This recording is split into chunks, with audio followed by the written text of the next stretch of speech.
जागो, समय खत्म हो रहा है। यहां कुछ सोचने वाली बात है।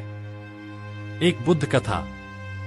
किंवदंती है कि बुद्ध एक बार जेतवन में उपदेश दे रहे थे और अंत में उन्होंने कहा, उठो, समय निकला जा रहा है। 1 घंटे बाद वे अपने सबसे करीबी शिष्यों के साथ बाहर निकले, जिनमें हमेशा सेवा करने वाले आनंद और हमेशा जिज्ञासु शारिपुत्र शामिल थे। बड़ी संख्या में लोग अभी भी वहां मौजूद थे, जो प्रबुद्ध ऋषि की एक झलक पाने के लिए इंतजार कर रहे थे। बुद्ध दरवाजे के पास एक शांत कोने में रुके ताकि भीड़ छंट जाए और वे वहां से गुजर सके। तभी एक महिला ने उन्हें देखा और दौड़कर आई। तथागत, उसने झुककर कहा, मैं एक नर्तकी हूं और मुझे शहर के सबसे अमीर व्यापारी की हवेली में नृत्य करना था। यह बात मेरे दिमाग से पूरी तरह निकल गई थी, लेकिन आप तो सर्वज्ञ हैं। जब आपने यह कहकर अपनी बात समाप्त की, उठो, समय बीत रहा है, तो मुझे आज की अपनी प्रतिबद्धता याद आ गई। मैं आपका जितना भी धन्यवाद करूं, कम है। आज मुझे जो भी मिलेगा, उसका आधा हिस्सा मैं आपके चरणों में अर्पित करूंगी। बुद्ध मुस्कुराए और उसे आशीर्वाद दिया। वे मुश्किल से कुछ कदम ही चले थे कि एक आदमी बुद्ध के पास आया और उनके पैर पकड़ लिए। बुद्ध ने उसे उठने को कहा। हे शास्ता, उस आदमी ने कहा, मैं जानता हूं कि आप कभी किसी का न्याय नहीं करते, इसलिए मुझे अपना सच आपके सामने स्वीकार करना चाहिए। कई महीनों से मैं एक अमीर आदमी के घर पर नजर गड़ाए हुए हूं, जहां मैं घुसकर चोरी करना चाहता हूं। आज मैंने उसे आपके प्रवचन में भाग लेते हुए देखा और बाद में अपने परिवार को बताया कि वे दूसरे शहर जा रहे हैं। आपकी आखिरी पंक्ति, उठो, समय समाप्त हो रहा है, एक झटके के रूप में आई।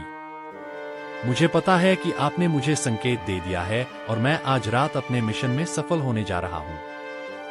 अगर मुझे अच्छा इनाम मिलता है, तो मैं हमेशा के लिए चोरी करना छोड़ दूंगा। बुद्ध ने तीसरे व्यक्ति में खुद का जिक्र करते हुए उस व्यक्ति से कहा, तथागत केवल मध्यम मार्ग का उपदेश देते हैं। तथागत कभी किसी को ऐसा कुछ करने के लिए प्रोत्साहित नहीं करेंगे जो किसी दूसरे व्यक्ति की भलाई को नुकसान पहुंचाता हो। मैं बस इतना जानता हूं कि धर्मोपदेश में आपकी अंतिम टिप्पणियां मेरे लिए थीं, उस व्यक्ति ने कहा और बुद्ध से बहुत सम्मान के साथ विदा ली। इससे पहले कि बुद्ध कुछ कह पाते, वह आदमी भाग गया।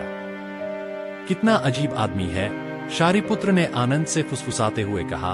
आनंद ने भी हंसते हुए कहा, आलोचना मत करो। बुद्ध ने धीरे से उन दोनों को डांटा। जल्द ही यह खबर फैल गई कि जागृत ऋषि अपने शिष्यों के साथ विहार के बाहर टहल रहे हैं और भीड़ फिर से इकट्ठा होने लगी। बुद्ध ने वापस जाने का फैसला किया। तभी एक बूढ़ा आदमी, जो किसी अमीर व्यक्ति के लिए उपयुक्त अच्छे कपड़े पहने हुए था और सज-धज कर खड़ा था, बुद्ध को रोककर आगे बढ़ा। हे भंते, सदा दयालु बुद्ध, उन्होंने हाथ जोड़कर और आंखें भरकर कहा। पूरी जिंदगी मैं भौतिक चीजों के पीछे भागता रहा, इस लक्ष्य और उस लक्ष्य का पीछा करता रहा।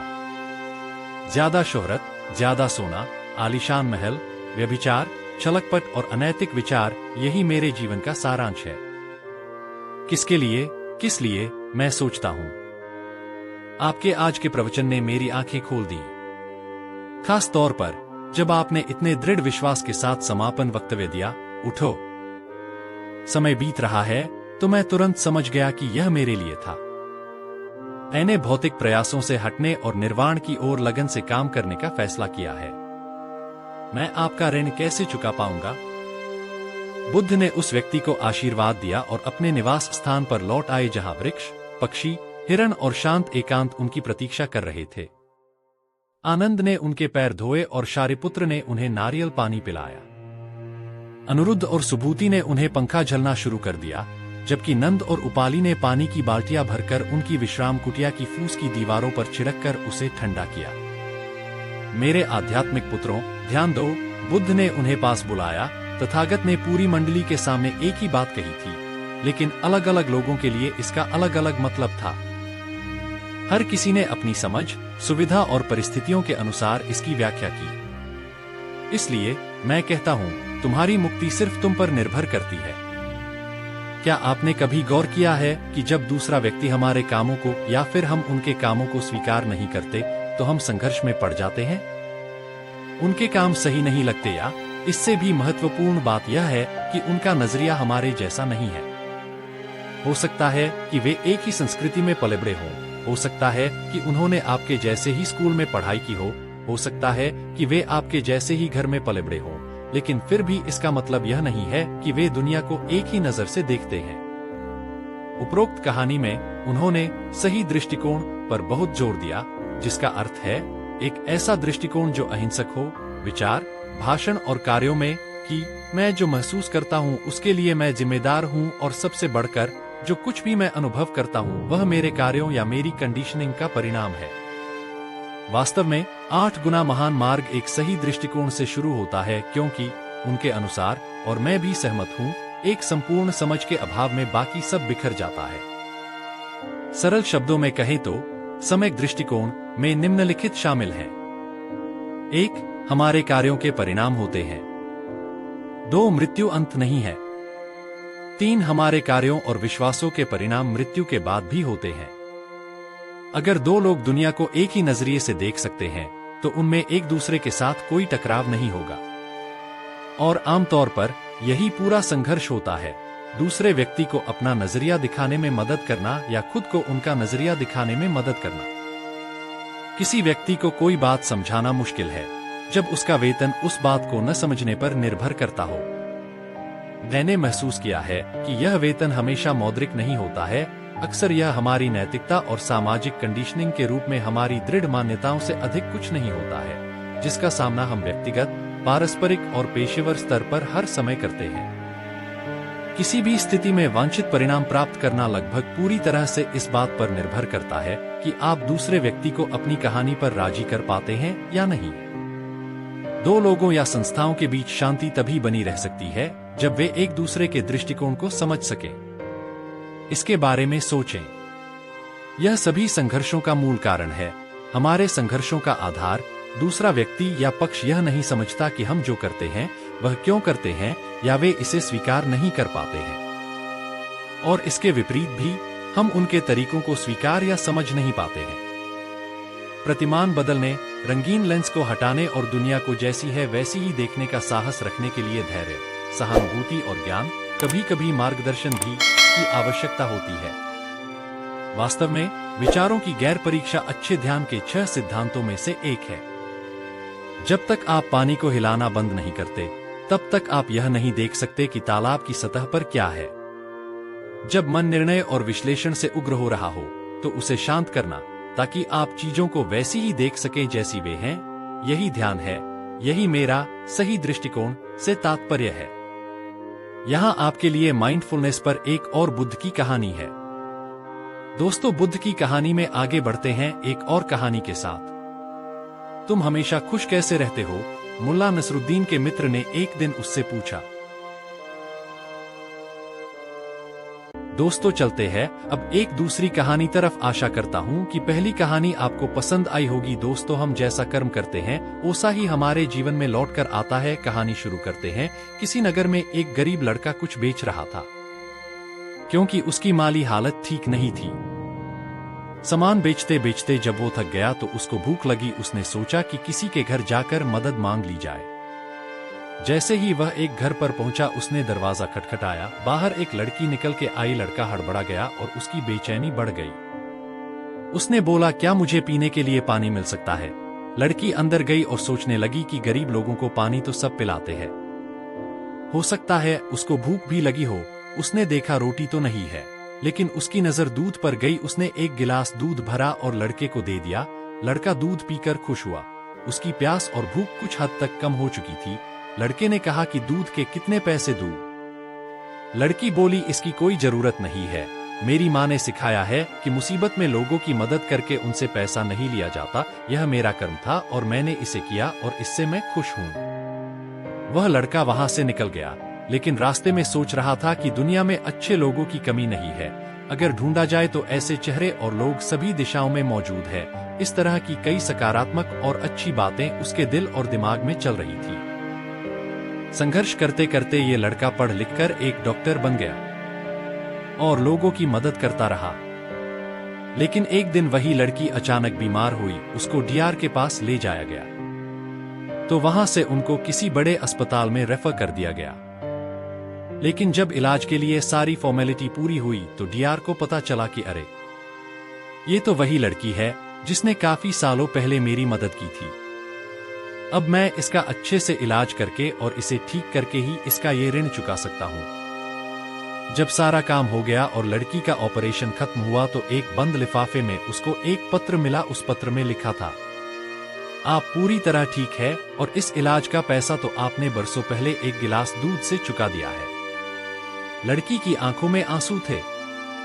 वो बोली, मेरे पास इलाज के पैसे भी नहीं थे, लेकिन आप भगवान बनकर जीवन में आए। डीआर ने कहा, जब हम दूसरों की बिना किसी स्वार्थ के मदद करते हैं तो एक दिन ये ब्याज सहित हमें वापस मिलता है। इसलिए आज के समय में हमें भी ज्यादा से ज्यादा लोगों की मदद करनी चाहिए, क्योंकि इससे हमें वो खुशी मिलती है जो दुनिया की किसी भी महंगी से महंगी चीज से नहीं खरीदी जा सकती। और एक न एक दिन हमारी की हुई लोगों की मदद अच्छा परिणाम लाती है। मुझे पूरी आशा है कि आपको ये कहानी जरूर अच्छी लगी होगी। आपके कोई सुझाव हो तो कमेंट के माध्यम से हमें जरूर बताएं। ज्यादा से ज्यादा इस तरह की कहानियों को अपने परिचितों के साथ शेयर कीजिए। और अगर आपके पास भी ऐसी कहानियां हैं तो आप हमें ईमेल के माध्यम से अपने फोटो के साथ भेजिए। हम उनको भी यहाँ पब्लिश करेंगे ताकि ज्यादा से ज्यादा लोगों का फायदा हो सके। धन्यवाद। हिमालय के फूल अपनी विशिष्टताओं के लिए सर्वविदित हैं। दुर्भाग्यवश उनकी अनेक प्रजातियां विलुप्त होती जा रही हैं। कुछ तो केवल किस्से कहानियों तक ही सिमट कर रह गई हैं।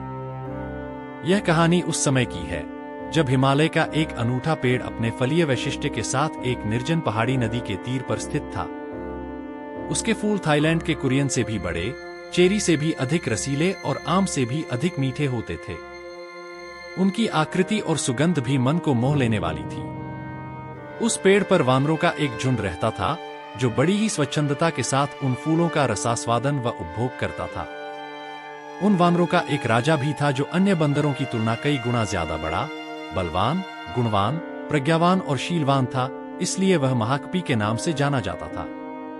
अपनी दूरदृष्टि उसने समस्त वानरों को सचेत कर रखा था कि उस वृक्ष का कोई भी फल उन टहनियों पर न छोड़ा जाए जिनके नीचे नदी बहती हो। उसके अनुगामी वानरों ने भी उसकी बातों को पूरा महत्व दिया, क्योंकि अगर कोई फल नदी में गिरकर और बहकर मनुष्य को प्राप्त होता तो उसका परिणाम वानरों के लिए अत्यंत भयंकर होता। एक दिन दुर्भाग्यवश उस पेड़ का एक फल पत्तों के बीचों बीच पककर टहनी से टूट बहती हुई उस नदी की धारा में प्रवाहित हो गया। उन्हीं दिनों उस देश का राजा अपनी औरतों, दास दासियों तथा के साथ उसी नदी की तीर पर विहार कर रहा था। वह प्रवाहित फल आकर वहीं रुक गया। उस फल की सुगंध से राजा की औरतें सम्मोहित होकर आंखें बंद कर आनंदमग्न हो गई। राजा भी उस सुगंध से आनंदित हो उठा। शीघ्र ही उसने अपने आदमी उस सुगंध के स्रोत के पीछे दौड़ाए। राजा के आदमी तत्काल उस फल को नदी के तीर पर प्राप्त कर पल भर में राजा के सम्मुख ले आए। फल का परीक्षण कराया गया तो पता चला कि वह एक विषीण फल था। राजा ने जब उस फल का रसास्वादन किया तो उसके हृदय में वैसे फलों तथा उसके वृक्ष को प्राप्त करने की तीव्र लालसा जगी। क्षण भर में सिपाहियों ने वैसे फलों पेड़ को भी ढूंढ लिया, किंतु वानरों की उपस्थिति उन्हें वहां रास नहीं आई। तत्काल उन्होंने तीरों से वानरों को मारना प्रारंभ कर दिया। वीर्यवान महाकपि ने तब अपने साथियों को बचाने के लिए कूदते हुए उस पेड़ के निकट की एक पहाड़ी पर स्थित एक बेंत की लकड़ी को अपने पैरों से फंसाकर फिर से उसी पेड़ की टहनी को अपने दोनों हाथों से पकड़कर लेट अपने साथियों के लिए एक पुल का निर्माण कर लिया। फिर उसने चिल्लाकर अपने साथियों को अपने ऊपर चढ़कर बेतों वाली पहाड़ी पर कूदकर भाग जाने की आज्ञा दी। इस प्रकार महाकपि के बुद्धि कौशल से सारे वानर दूसरी तरफ की पहाड़ी पर कूदकर भाग गए।